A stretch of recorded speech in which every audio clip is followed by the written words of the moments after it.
Hello, everybody, and welcome to this edition of Psicast. I'm your host, Robert Marsi, and I'm joined here with Bill Montana and wonderful Tom Phoenix. How you doing, Robert? Good. Hey, how's it going?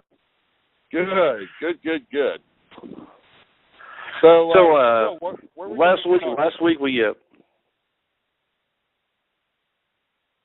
we relaunched Bizarre Magic 2, the audio program, and the week before was The Mages, and you can get those directly from me at billmontana.com.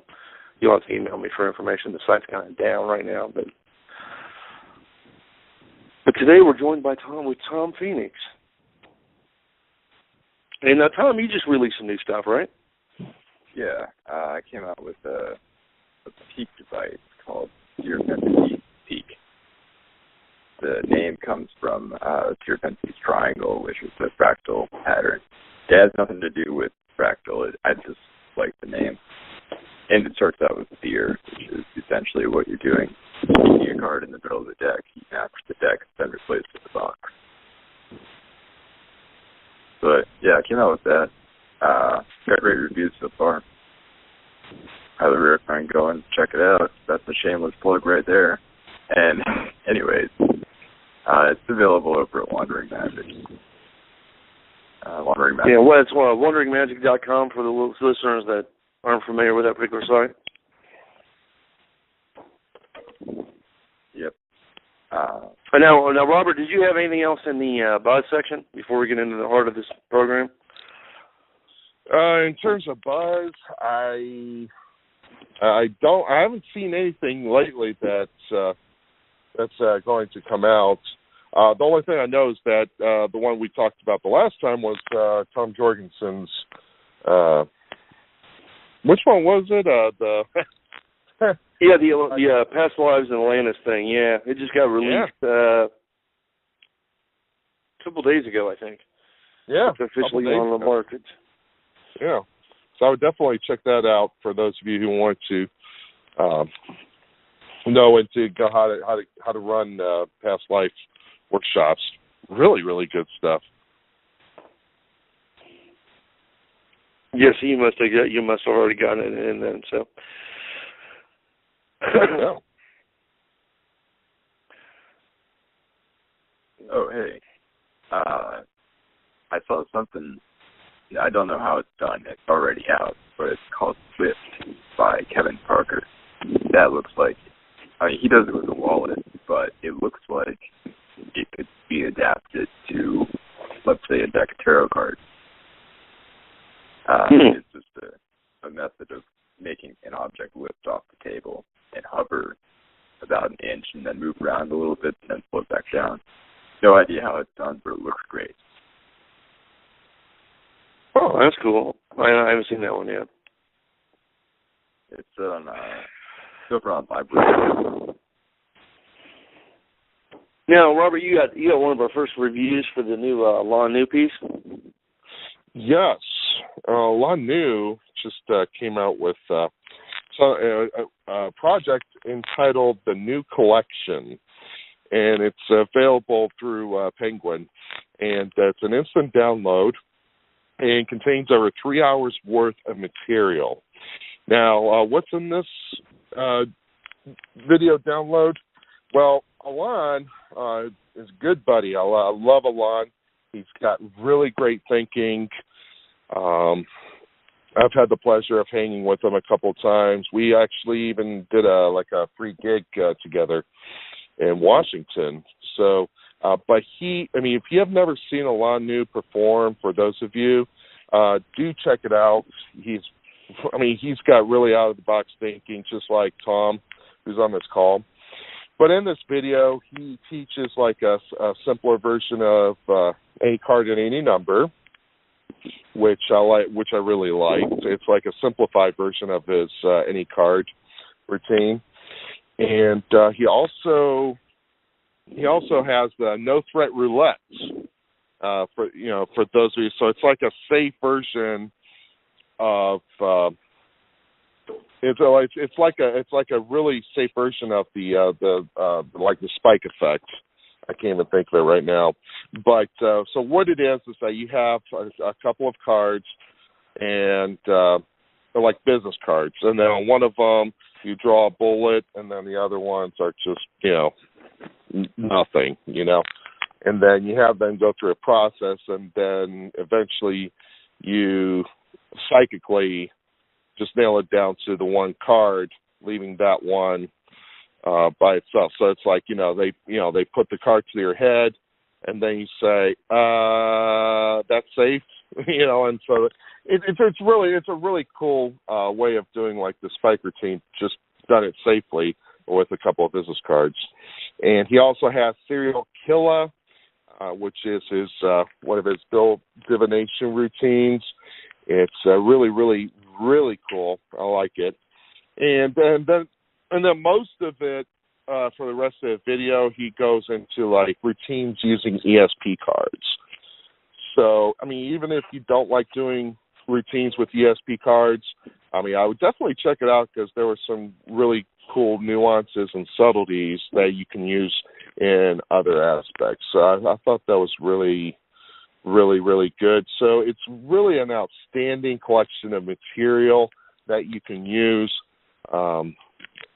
anywhere, I mean, especially even for beginners too. So I mean, if they're looking for really powerful routines, I mean, this is a great way to go, and a good way to entertain the audience.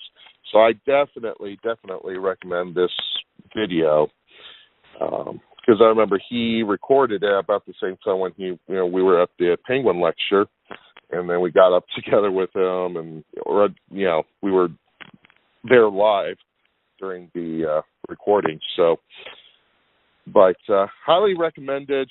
Very, very good stuff. So.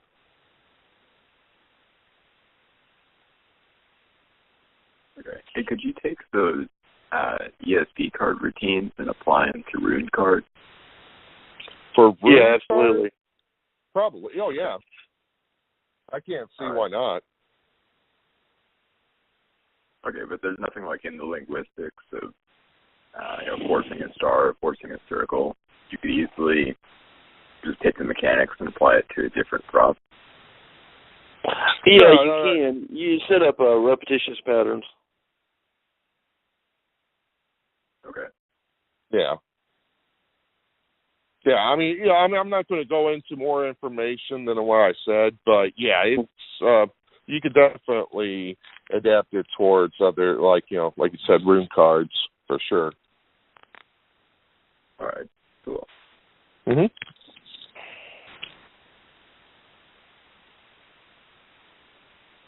Hey, can I throw out an idea I just had?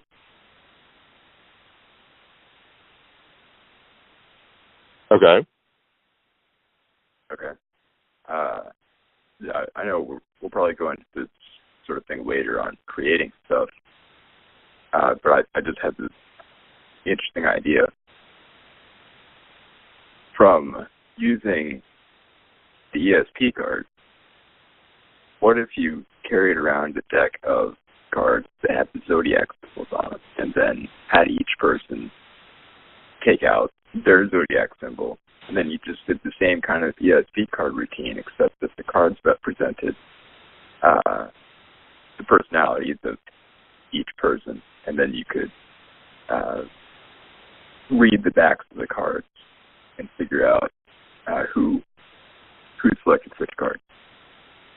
Yeah, I mean, you could do that really easy with the Larry Cohen deck I talked about, the Zodiac deck I talked about in my first episode. Oh, okay. I didn't listen to that. Yeah. It's a really good Zodiac deck. It's just a simple Zodiac deck. It's pretty much everything it should be. Yeah. Okay. And it's marked, so it saves a lot of time in certain Zodiac type effects, Mm-hmm. You can pretty much look at it and know what card they took. It's a pretty sneaky marking system too. It's not real obvious, which is nice, because on some of the earlier decks they tried to do that. The system just didn't work, and it was just too obvious, Right. This one's hidden a little bit better, And it looks pretty good. Nice. So, do you have anything, Bill, that you wanted to talk about? Anything like a review on anything new? Yeah, I'm looking through, and I'm not seeing anything new. This is kind of a slow week for Magic for some reason. First week of spring is usually kind of slow in Magic anyway. Uh-huh.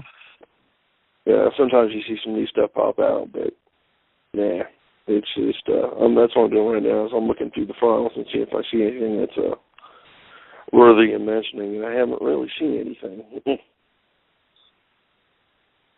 Yeah, I mean, it just happens to be that type of a week.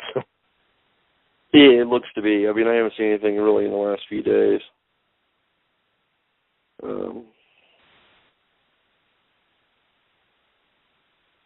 I'm still looking through to see if there's anything, and I'm just not seeing. I'm not seeing anything that's new, interesting, or worthy. I mean, it's mostly just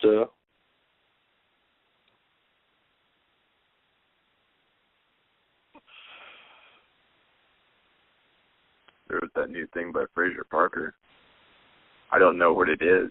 I don't know what it's about. I just know it has a picture of Kate Upton on the cover. No, I haven't seen that one yet, so I must have missed that.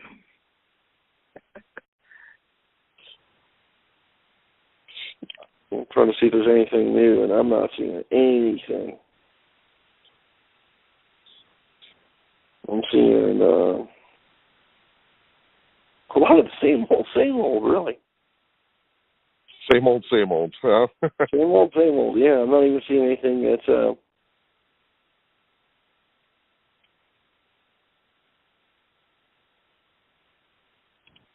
Now, I just wanted to also let people know, I just heard that Don Driver passed away recently.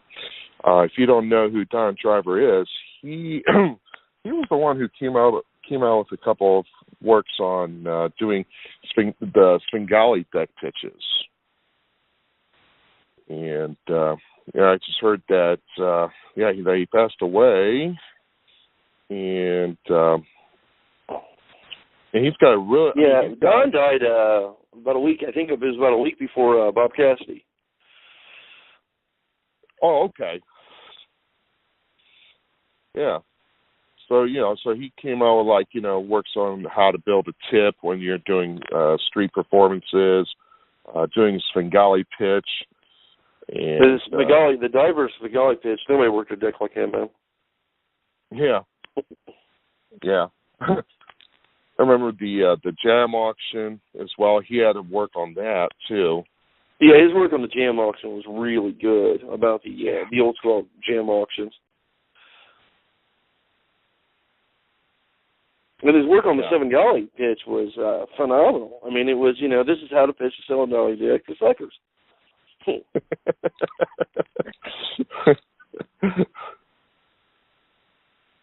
know what I mean? It was how to, because he had the effects in there, and the effects he used for the Svengali are really pretty good effects. Mm-hmm. But, he hadn't put out much in a while.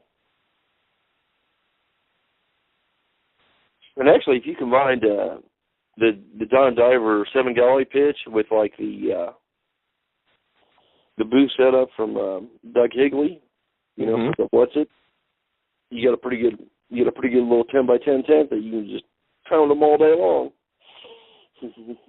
Right. It was, and that's really good work if you can get his work on single exhibits. From Higley, it's a great book. If you younger guys don't know any of this stuff.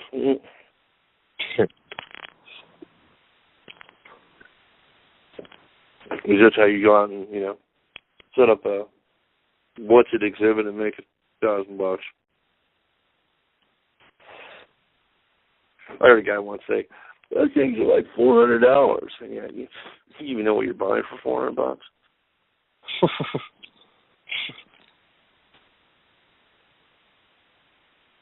You just bought a piece that you can run for the next 20 years, man.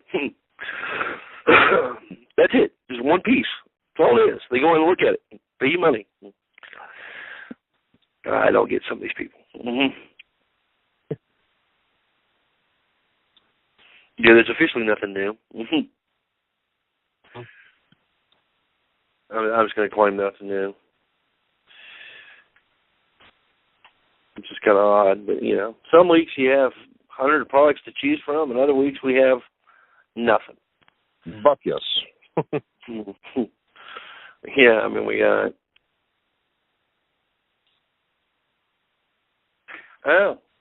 Strivings did put out the 2.5-star Miracle again. This is, I guess, version 2.5, so that's interesting. Oh. I found something. I guess that just came out. It said Stevens Magic Emporium in Wichita, Kansas. Trying to think if there's anything new, man. I don't see anything new. I just don't see it. Yeah. I'm actually trying. I've been trying for days, and I just haven't found anything that was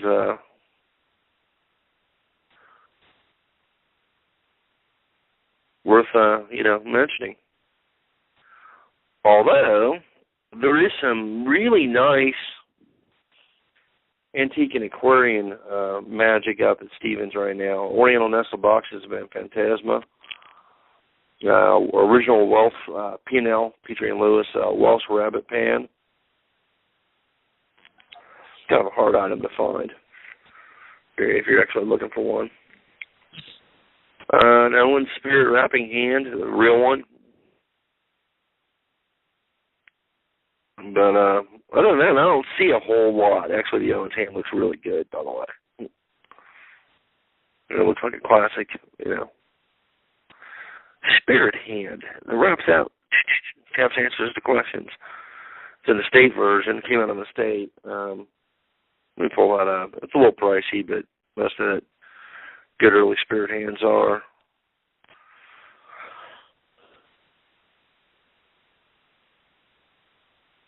Yeah, coming out, it looks like it comes out as Stevens Magic State Certified. Bill Trotter has inspected each of these pieces. I guess you get a couple of them.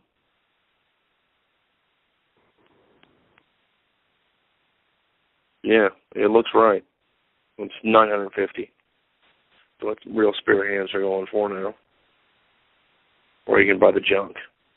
China. That's going to break on you. It doesn't look right. That's all I got to say on that.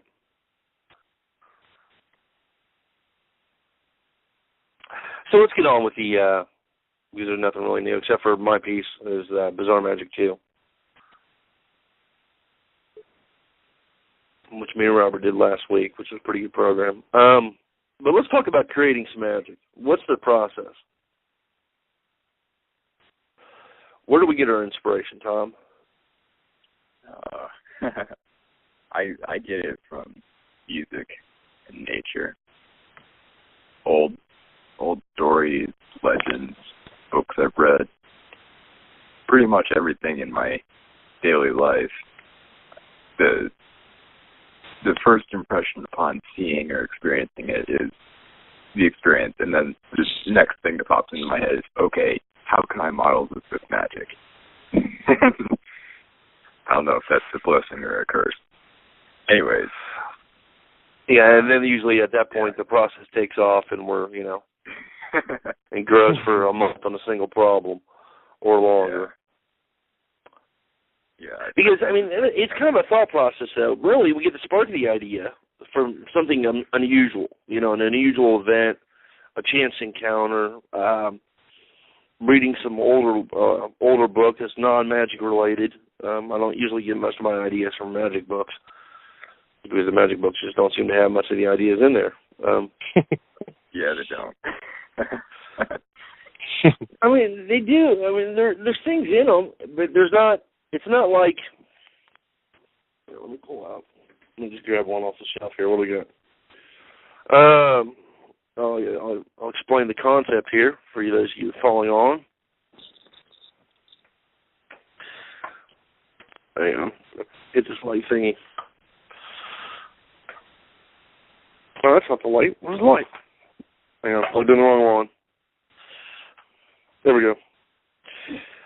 Huggard's Annual Magic, 1937 is what we're looking at. It's an original copy.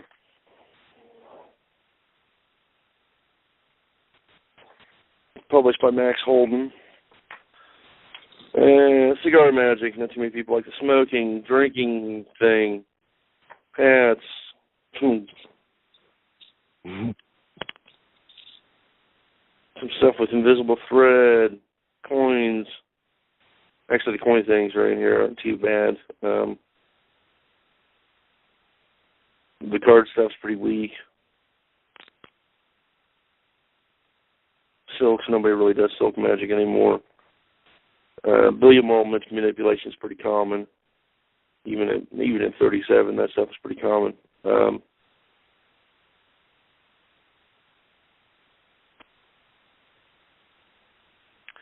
Some are holding a pack of cards, where you have a pack of cards laying down on the table, and you tap, you hit them, and they flip over, whole deck.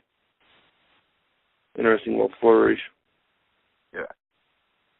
But, overly complicated floating ball. Talks about Hindu fire eating, which the method they're giving you is not correct, by the way. With some redo magician method will get you killed. That's good to know. What book is that? Got an interesting piece on smoking pictures. The Whole Art of Smoking Pictures by Max Holden. It's a vaudeville-style performance where pictures like kind of emerge out of each other. It actually looks double picture effect. It's old cinematography kind of thing. Spirit painting almost. But there could be something there, you know what I mean? Just because nobody's seen that act in 70 years. And then he's got some stuff on, in this particular one, he's actually had some stuff on the 20th Century Spirit Seance, which I can tell you right now is mostly just a rub-tie type routine.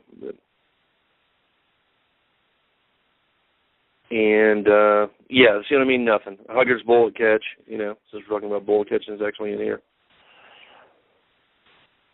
It's actually got a kind of a clever gizmo in it. And that's it. And that was from 1937. Hoo-ha. Yeah. See what I mean? Essentially nothing, And you run into that a lot. I mean, there may be some things in there that are, worth looking at, but most of the time what you run into is just like, there's no new creative thought there. That's why I don't read that kind of stuff. I go to stuff that's outside the normal realm and study that stuff, because at least that stuff will sometimes provide, or more often than not, provide some new thought. And then I got to think, how can I manipulate this situation? And that's what I do. Mm-mm.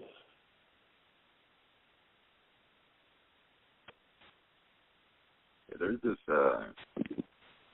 book series I've been reading. Actually, I talked about it a little bit in my lecture back in February.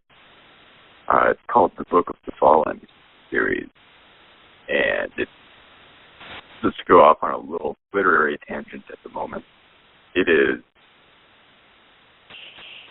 the story of the rise and fall of multiple civilizations. So it's not just like most fantasy books are that follow one or two groups of characters. It's about entire civilizations. But also within this series, there are instances of great feats of magic where, people are hovering over flames, and I'll come back to that one. People are hovering over flames. They're causing jets of water to rise out of the ocean and destroy fleets of enemy ships. And you've got all kinds of just huge, well, as I said, feats of magic. And that has inspired quite a bit of my my creations that I have not released and probably will not release So I did talk about a couple of them in the lecture using copper sulfate and boric acid to make colored flames and stuff. Those same chemical ideas can be used to create some of the things I've read about in this book, or in these books. And the hovering over a flame thing was mentioned sometime in the first book, which I read like 3 years ago. And I had this idea as I read through that paragraph of describing someone meditating over a fire. I thought, how cool would it be to levitate a card on the tip of a flame? For like 3 years, I was thinking, how do I do this? And just a couple of weeks ago, I figured out how to do it. Oh. So, did you figure out a way to do it? That's a tough one, man. I figured out a way to do it. Yeah, it's not like super impressive. Or, I mean, it's impressive, but it's not on the scale. It's not super practical. Yeah, that's the other thing about creating magic. A lot of the stuff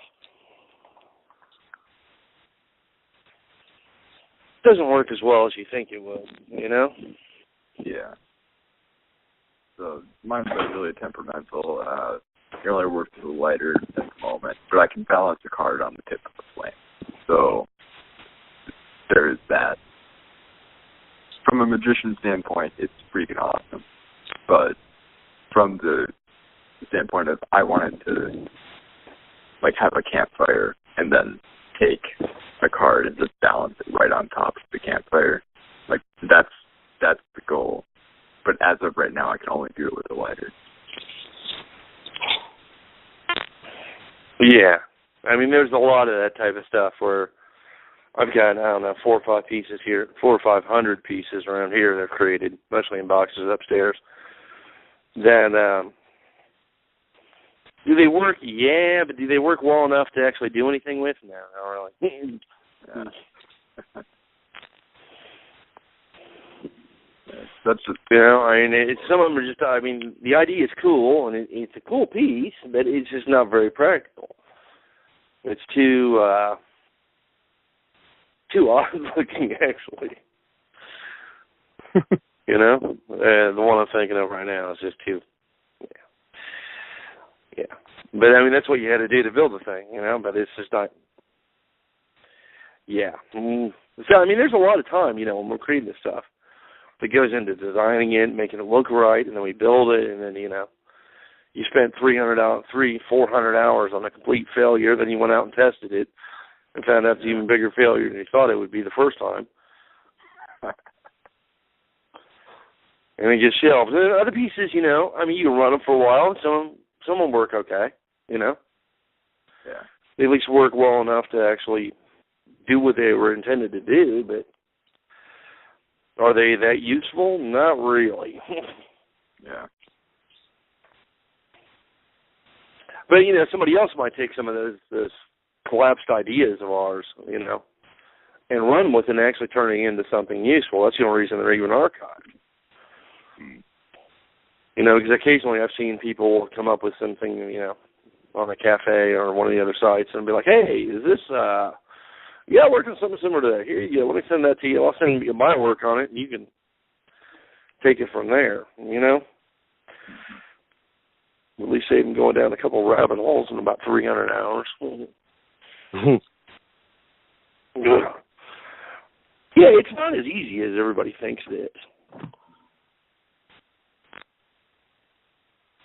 You know, I mean, like, and nowadays, I mean, what we're seeing is a lot of, they read through some old literature and had a new idea, and then, you know, it comes into this new effect, and they're like, oh, this is original. No, it's not.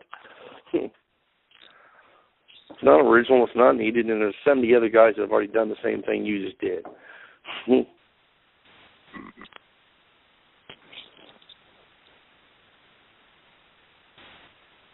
Anyone else create effects from a performance failure? Yeah, I've created a few. But I mean, when you know, because I've seen stuff that's there was an anomalous condition that happened after the effect. You know, Right. the effect actually triggered another response, and that response was actually good. The effect I was using to trigger the first response, what I thought I'd get, I was way off base. Mm-hmm. And then I had to, rework. I took the other. I went for the other response, the audience response. I paid attention to the audience, and that actually worked out okay. Okay. Yeah, I've got an example here. Are we going to talk method on here at all? Yeah, we're just not going to give away any major secrets. Okay. Well, this isn't like a major secret. It's something I came up with. I'm okay with giving it away. All right. So, Bill, actually, Robert, you might remember this too. I don't remember if you were standing there. But when we were in Vegas, and there was that one kid who came into the magic shop, he was also, I don't know if he had an engineering degree or he was currently in engineering. Anyway, I was performing the invisible deck routine for him. And it was just a really bare bones 2-minute thing. And I screwed it up. I just, for whatever reason, I thought that, 13 minus 6 is 8. And I just messed up the calculation in my head, and I ended up revealing the wrong card. Oh, yeah, I do remember that, yeah. Yeah, you do remember that. Okay. Well, it turns out that the card I revealed was, I don't remember if it was one less or one more than the card he said. So let's say he said 2 of hearts, and I revealed the 3 of hearts. Well, that sparked an idea. I was off by 1. So then I started thinking, wait, so what if at the beginning of the performance I just take a piece of paper, write something on it, put it face down? And then later, when I go into the invisible deck routine, I intentionally miss the card. So if they say the 5 of hearts, I just think the 6 of hearts. That means I'm looking for the 7 of spades in the invisible deck. So then I can intentionally be off by 1. And then take their card out. Say, is this yours? They say no. And by the way, here's the final version at the moment.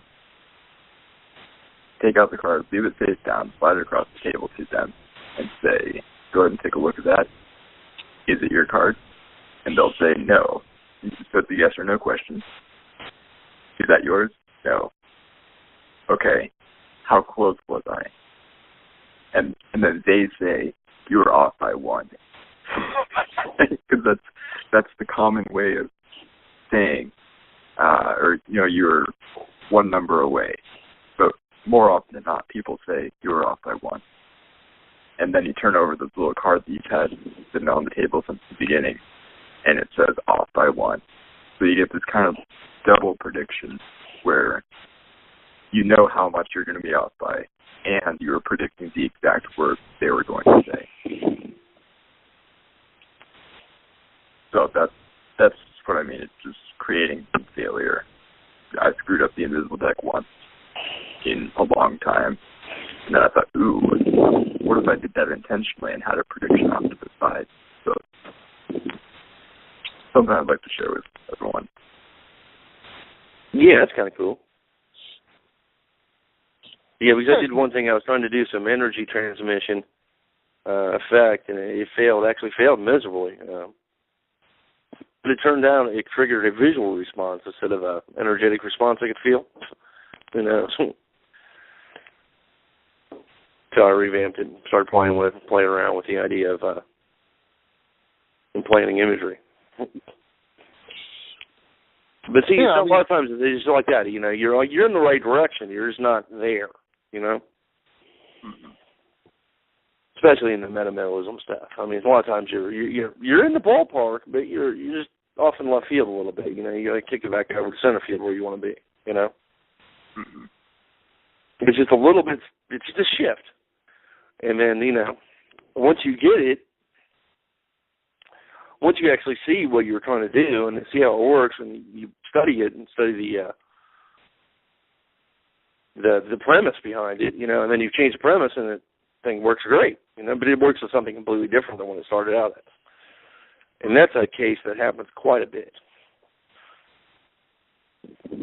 Yeah, it certainly does, because sometimes it does pay off when you perform a routine like that, because, I mean, eventually, like, people, if they get used to you performing, when you're about to reveal something and then it doesn't work that way, well, now they're like, uh-oh, I got Mr. Magician or Mr. Psychic or whatever. And then you show them a double whammy by, you know, turning over prediction and showing, oh, yep, this was going to happen. You know, so sometimes, like the unexpected, I like to create that type of suspense. You know. Yeah, but the problem with the unexpected thing, and then you have a revealed prediction. It has to be done very carefully, otherwise it looks like it was a setup. Right. And then once they smell setup, it's bad. You know, everything else you just worked for and tried to create during that particular gig just went south, you know? Mm-hmm. Because what should have been a normal kind of thing, you know, a very natural kind of thing, became kind of convoluted and strange. It seems like it's hokey in a way, you know? So you got to watch that. Because sometimes that stuff, it goes in one direction and it's, you know, you flip them and another's good, but then other times it looks fake, you know? Yeah, sometimes it can be a little too fake, and that's what you got to be careful of. And the other thing in mentalism, I think we should point out, especially in mentalism, a lot of times there's too many, I don't want to say this, I piss everybody off. Too many contrived rules to get you to do what I want you to do. Yeah. Pick up the thing with your left hand, then turn it over, and, you know, it's just too much. You know, it seems like I'm being steered or guided into something when it should be more of a free choice type thing. But yet the free choice comes into, and then take this piece of paper and write it down, and then, you know, it's too damn much. Yeah. You know, if they just cut out about 40% of the effect, or the 40% of the setup on the thing, simplify that to maybe 2 or 3 items instead of 3 or 7 or 8, it would look much more natural, you know?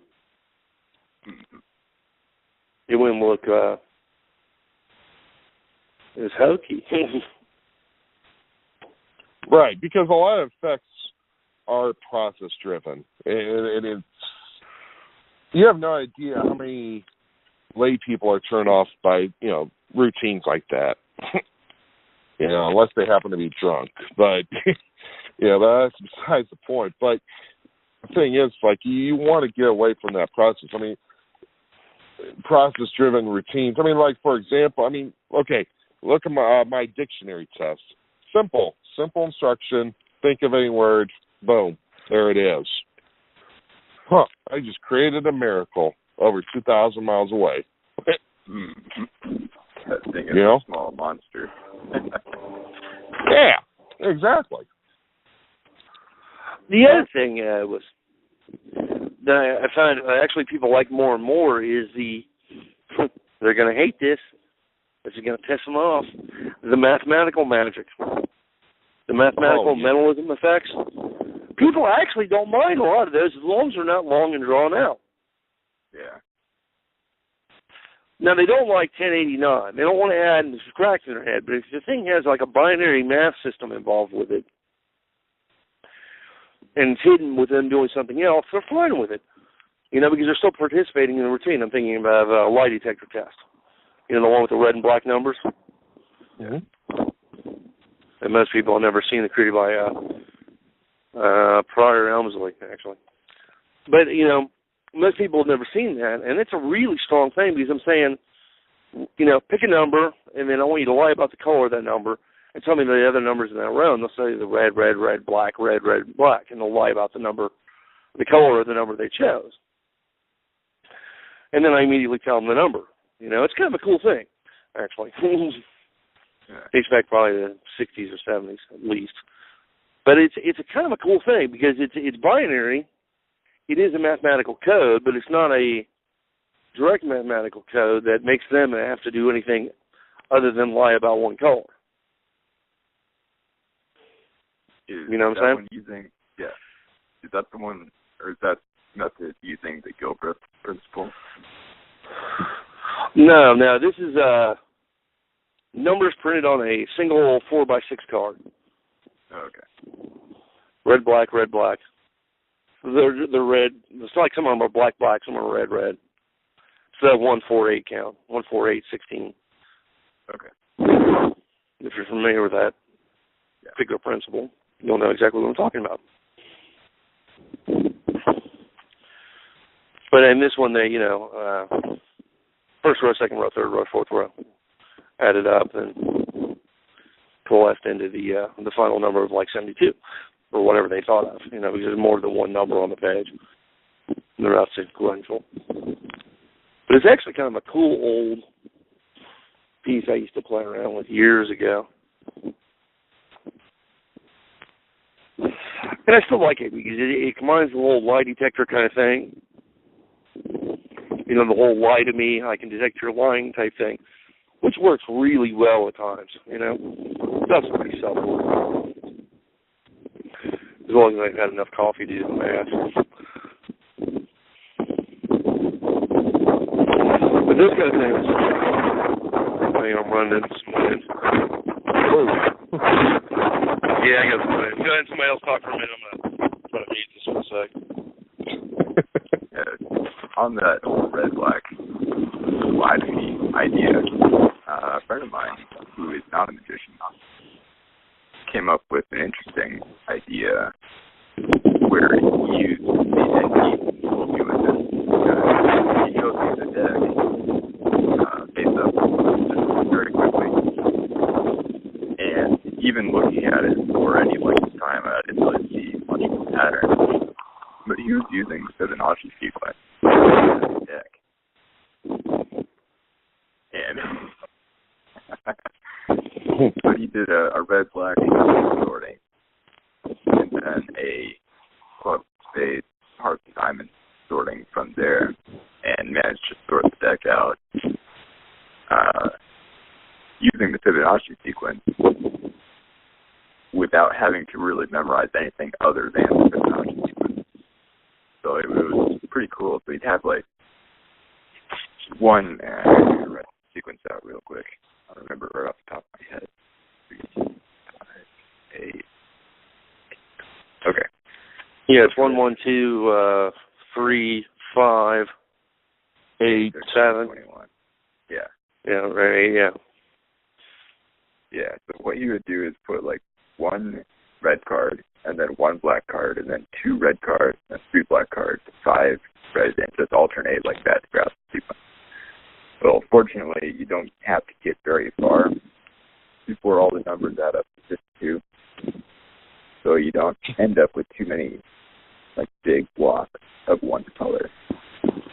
And especially if you give it kind of floppy spread on the table, it doesn't appear to have so what he's seeing in each of those blocks is alternating. Tom, you're fading out.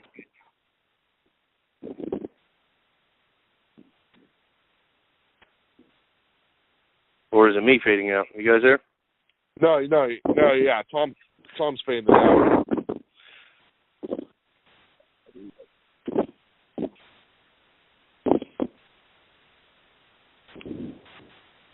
Tom's fading out. Okay, we're having a little technical difficulty, but that's expected.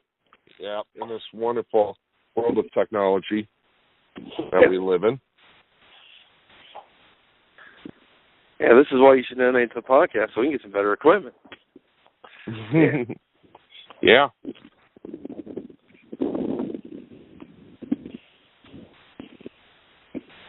Okay, is Tom with us or is Tom gone? He's still with us. Okay. Yeah, technical difficulty. Hey, Tom, if you hear us, just call back in, and then that way I'll just, do a little reboot.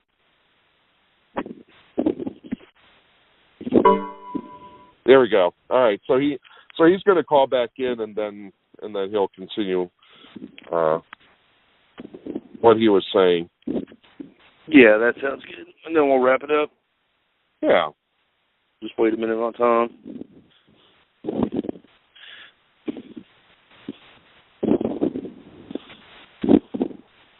So you got anything else, Robert, for this week's while Tom's calling back in?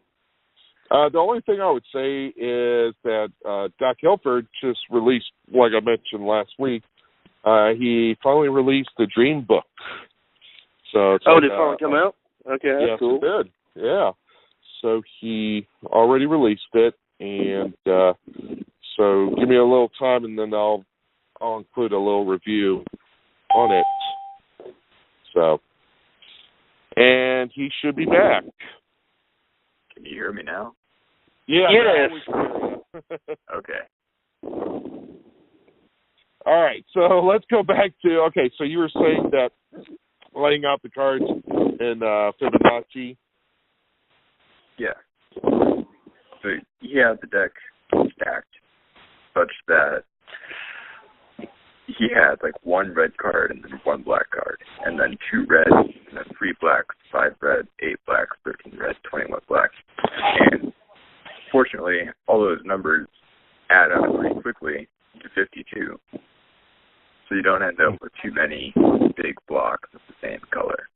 And especially when you spread those cards on the table, just kind of in a sloppy ribbon spread, you really can't tell that they're in a pattern at all, because they don't alternate, and it's not in blocks 2 or blocks 4. It doesn't follow a recognizable pattern unless you sat down and really looked at it. And then within each block of color, he alternated suits. So it was just a really good way of stacking a deck in a haphazard manner, such that you don't have to memorize anything other than the Fibonacci sequence, which you can just do on the fly. Yeah, that's kind of cool, actually. Yeah, it was a pretty cool idea. And he tried me with it, and as I said, he's not a magician. He was my roommate for a couple of years, but so he knew about stuff because he would watch me film my explanation videos, but he didn't really have the skill to go along with the knowledge. But yeah, he came up with this when I was doing a color sorting thing, and it blew my mind because he spread the cards face up. And I looked at it and I was like, nope, it's not size 7, it's not a mnemonica, it's not half and half. All right, so it didn't fit any of the traditional methods of stacking a deck. And then he sorted them out blindfolded. And I had no clue how it was done. Wow. Yeah. Nice. Yeah. Yeah, Bob Mason taught me on a stack using every card's 5 away from the other card. It was a pretty good stack, actually. Okay. Because it was easy to, count 5, 10, 15, 20, 25, and then know exactly what the card is, Right. As opposed to 8 kings or, 7s or, which are, any of the stacks are fun as long as you've learned them, But if you don't actually know that stack really, really well in some of the stacks, especially there's some complicated stacks out there that I just thought sucked. But it would be fun if you knew the stack, like cold, but I don't want to remember that much crap. Yeah. So you got anything else? I think we're about an hour, aren't we?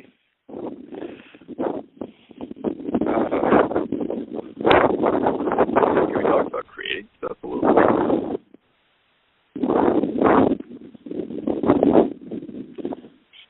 Robert, you Hey, Bill, we're getting feedback from your end. From my end? Yeah, like a lot of wind. Yeah. Let me go over to the other corner then. Yeah, it's really nice out today, so I'm outside.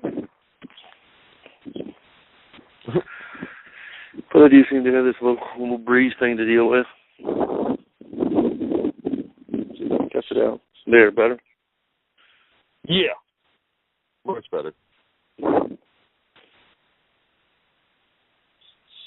yeah, that was pretty good. That's a pretty good idea there, Tom. I like that. I can see that it's got some potential. Hey, what was your roommate's name? I'll send it to you on Facebook. I don't know if you would want his name out there without knowing about it.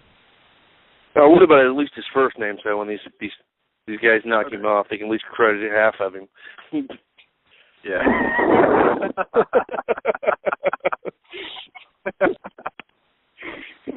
Okay, his first name is Corey. There we go. Yeah. All right. No, it's out there. That was pretty good.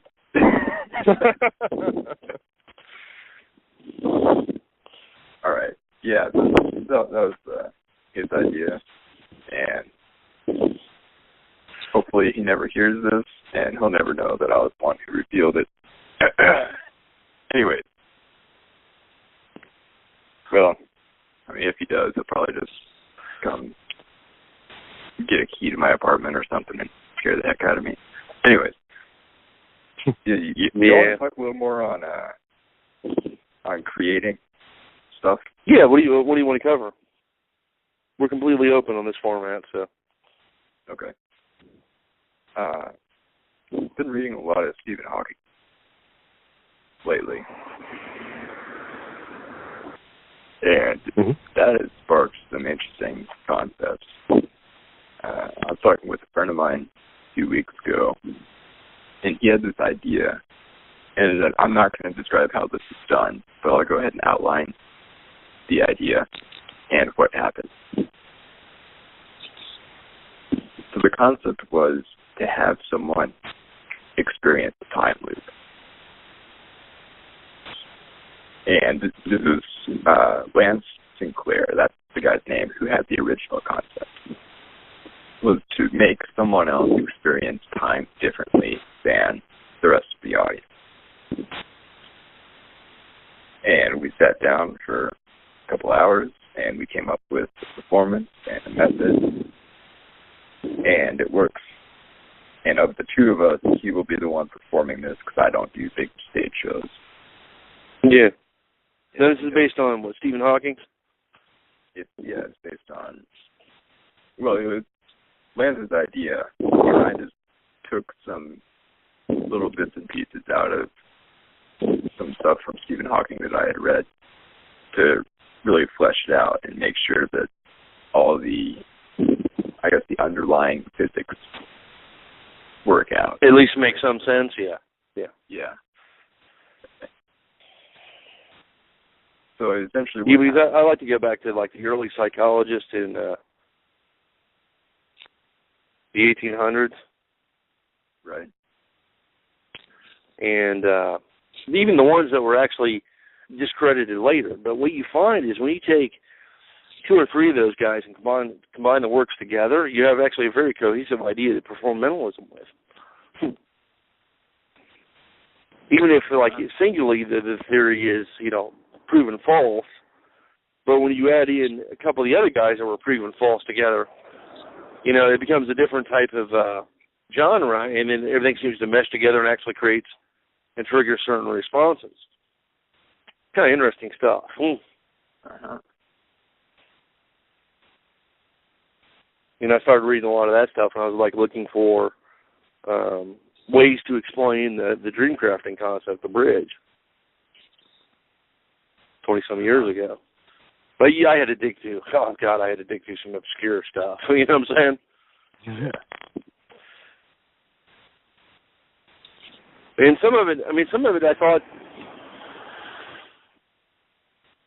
was really prevalent.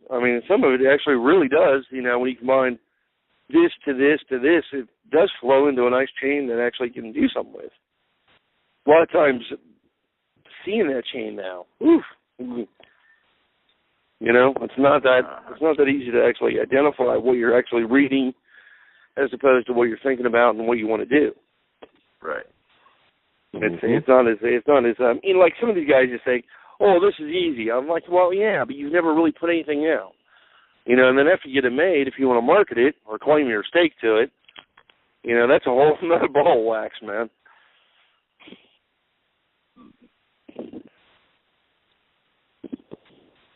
Yeah. You know, because that's a whole new educational level right there too. Yeah. What happens in the time travel deal is one person is brought up on stage and put into a trance. They sit down in a chair and they are told to look at the clock. There are two clocks in play, both of which show the same time and go at the same pace.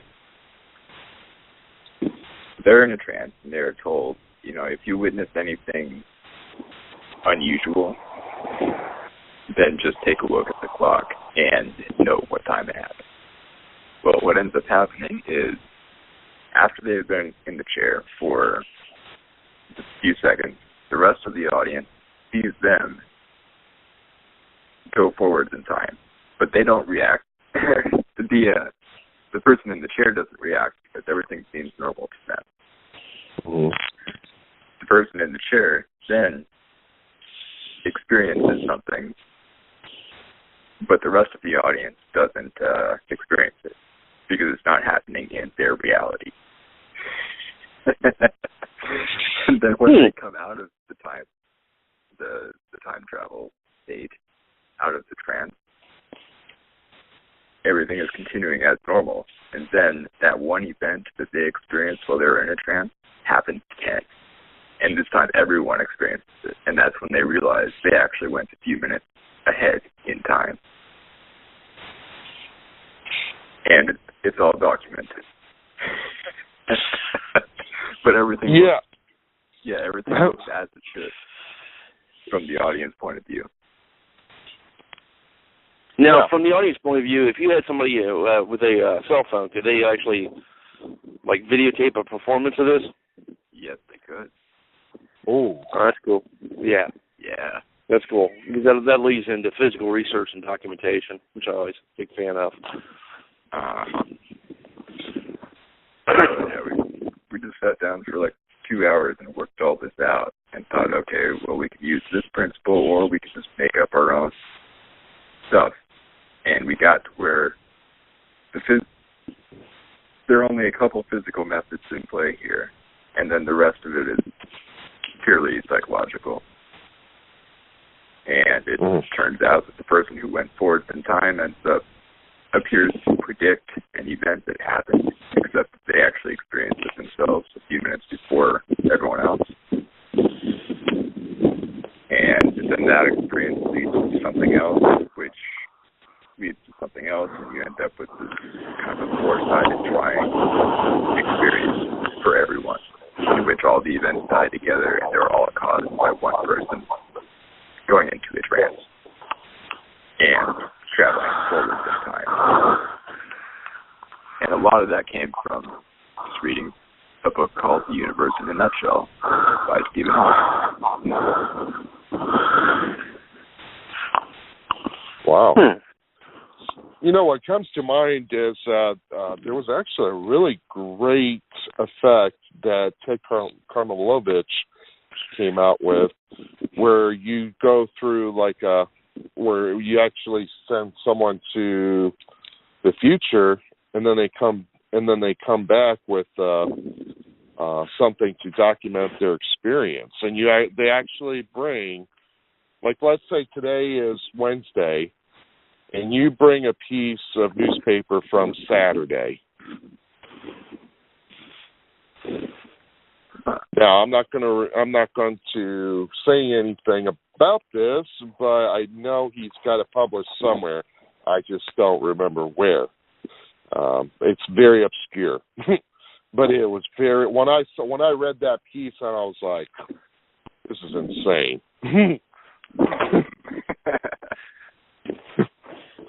And that's really the kind of stuff we're looking for, because we want to go across the threshold of the fringe. And that's where everything becomes much more interesting. Exactly. You know, would you rather show your audience something like this that's experiential, or would you rather show them another color separation routine or another double lift? I mean, give me a break. It depends on how hard I want to work that day, but yeah. I mean, some of these effects are kind of involved. Yeah. So, you know, I mean, something like that. I mean, that's one topic that has not been covered in mentalism or magic, is the idea of time travel. It hasn't been fully explored yet. I mean, to show like really like powerhouse routines, kind of like what I just said about Ted Karmelovich, is that I mean, that routine is like, wow. You know, you bring something from the future to stage. I mean, come on. And that's a real piece of evidence. I mean, you cannot get better than that.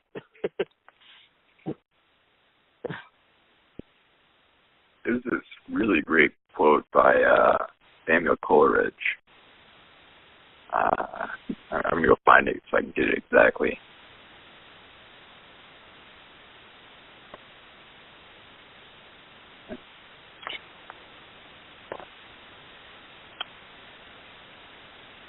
Do we lose Tom again? No, he's here. Here. Yeah, okay. Here. Aha. Okay. But here's the quote by Samuel Coleridge. It says, "If a man could pass through paradise in a dream and have a flower presented to him as a pledge that his soul had really been there, and if he found that flower in his hand when he awoke, and then what then?" So it's kind of along those same lines. It's going ahead in time and then bringing something back. That's with dream, and you could definitely do that with your effect called the bridge, where you force an object and then give it to him in a box. And, first show them the box is empty and then load it in, force the dream, and then when they wake up the next morning, they open the box and there's something from the dream in the previously empty box. Yeah, that could work. Makes sense. You'd have to visually set it, or audibly set it up, though. Yeah. You'd have to at least see the forcing the object. Right. Even for a second, it'd be fun, They got to at least have some kind of recollection of what's being implanted. Yeah, The dream implantation is actually quite easy once you understand the dynamics of it. Mm-hmm. Some people usually get it wrong the first couple of times they do it because they're not genuinely doing it. But once they learn how to pitch it, it's pretty simple. Yeah. How are we doing on time, Robert? Well, I think we've passed the hour mark, so.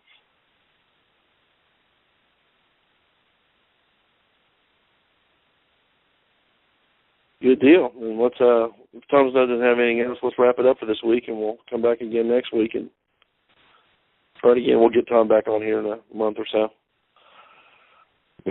Yeah. Oh. Hey, real quick. I'd like to tell everyone about this. I've got this effect, or this method, called the dream effect. And you two know about this. I generally only release it for 1 week each year, and that's the week around my birthday, and I only sell 3 copies in that week. So as of now, only 7 people in the world know about it, or know how it's done. But as this is my first time on the podcast, let's just do a special why not deal. I'm going to go ahead and make it available for a week. at a reduced price. Normally it's $97. I'm going to make it $67. This is the one we know, the one I'm thinking of? Yeah, this is the one where you predict people's dreams. Yeah, that was pretty cool. Yeah, or their life events, whatever you can do it. It's essentially a way of documenting your dream. Yeah, and that can be used with the bridge and a few other things if you use it. Yes. Yeah. If that's how you want to present it, that's how I do it. I mean, you could do it as a super analysis of the Super Bowl. A friend of mine did that. I showed him the method, and he predicted the Super Bowl using this technique, and it was predicted like 4 months before the Super Bowl happened. So that's essentially what it is. It's a way of documenting a prediction in a non-backtrackable method. Yeah, it is. Yeah, that's pretty cool. Very, very, very nice. I do say so. Now, Tom, how would people be able to reach you to get that? Email me. I don't have it on my website because Mm-hmm. I know there are a few people who have found my website who aren't magicians, namely a few family members, and I don't want them to realize that some of this stuff there's actually a method for, which is also kind of, that's also why I But they can email you through the website there at Wandering Magic. Yeah, so you'll just email me at wanderingmagic@yahoo.com. Okay, wanderingmagic@yahoo.com. And the price is $67? $67, yep. Okay. All right, and then so what like just give them like a certain title to put into the email so that, Just call it The Dream Effect. The Dream Effect. Okay. Mm-hmm. Well, there you go. There you have it, guys. It's really, I'll tell you what, I mean, next to my dictionary test, I mean, I would say this would have to be up there as one of my, the cream of the crop. This is unbelievable. I mean, when Tom first told me about it, I was like, no, get out of here. And I'll tell you, it's a miracle. And and I can see why Tom does not put this out for release widely. I can see that. I agree with him.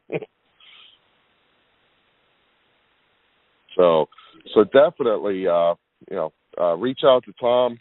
Get it. That's all I can say. Get it. Don't even think about it. Just get it, because you will not be dismayed. You won't have buyer's remorse after you get it. It's unbelievable. And it looks real. Yeah. Exactly.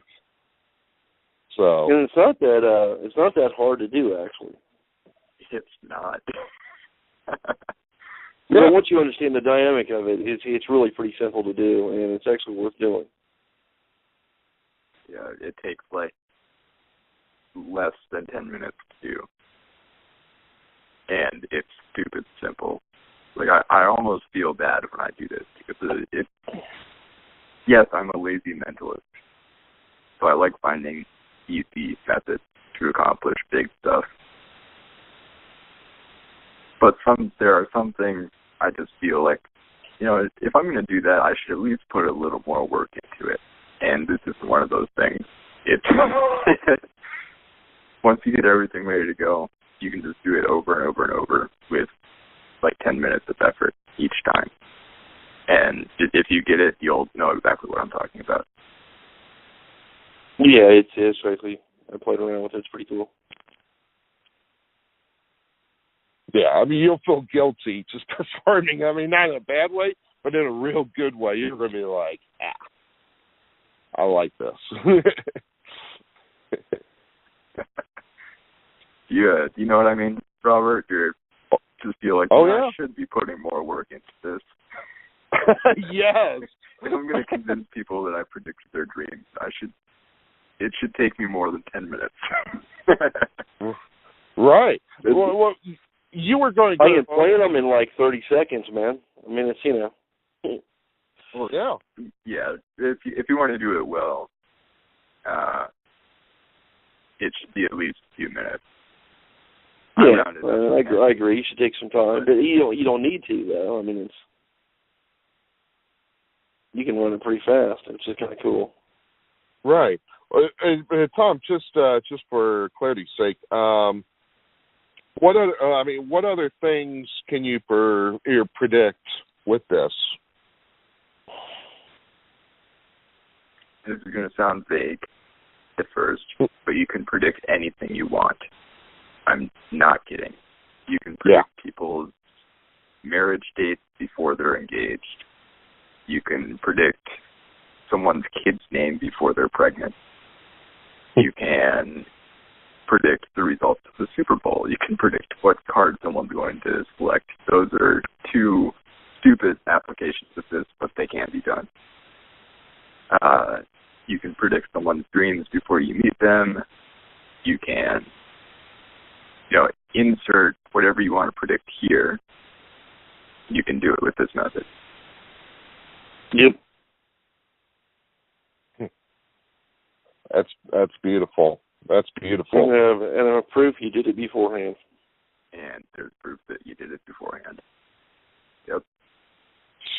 I can imagine how devastating it would be if you were to use this in a casino and predict the rolls of the roulette table ahead of time, and then send it to casino security.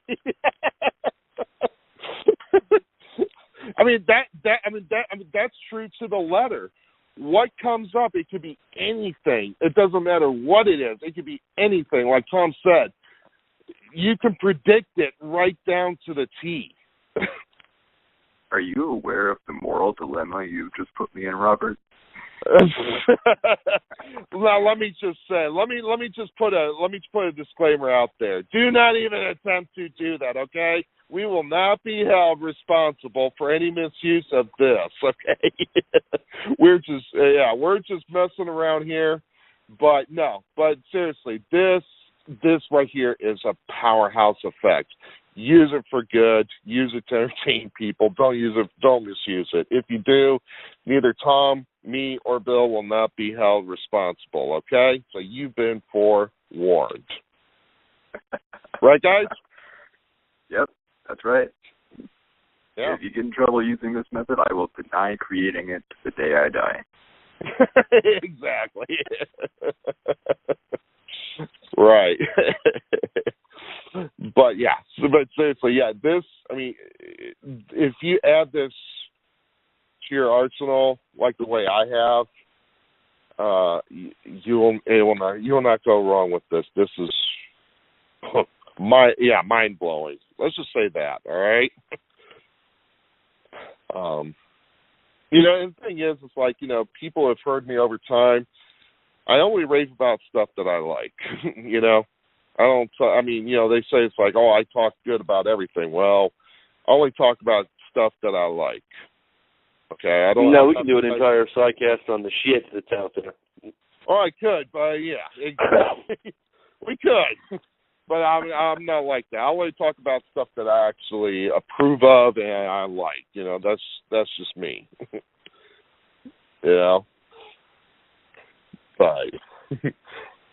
But definitely check out the Dream Effect. It's a wonderful. Again, wanderingmagic@yahoo.com. That's how you can get in touch with Tom to get your own copy of this wonderful, wonderful work. When you got Bizarre Magic 1 and 2 are back out. So Bill Montana Bizarre Magic 1 and 2 is back out. Yeah. You don't actually learn anything. Yeah. So, But, all right. Get them before they're gone again. Yeah.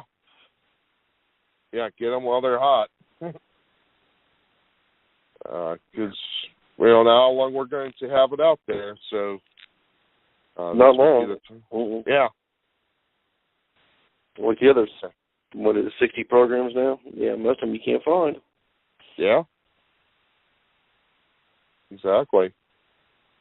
So get them now before me and Bill or Tom decide to lock it away in the vault forever. And that is no joke. Yeah, there's a few programs that are locked up. Yeah. Absolutely. So. And you can check the Bill Montana on Facebook. Occasionally I put up some stuff there, so if you want to check that out. Right. But I think we're done, man. I don't think there's anything else we can cover on this one with the short time limit. Good. So, remember Bill at BillMontana.com.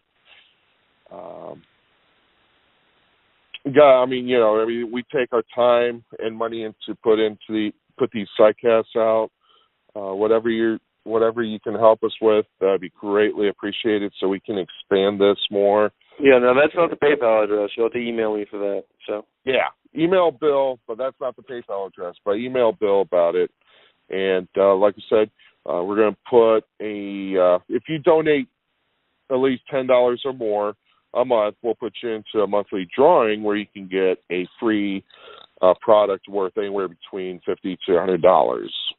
So it could be an audio recording we did that month. So, but yeah, you'll get special access to a free audio program. You can't go wrong there. So, all right. Well,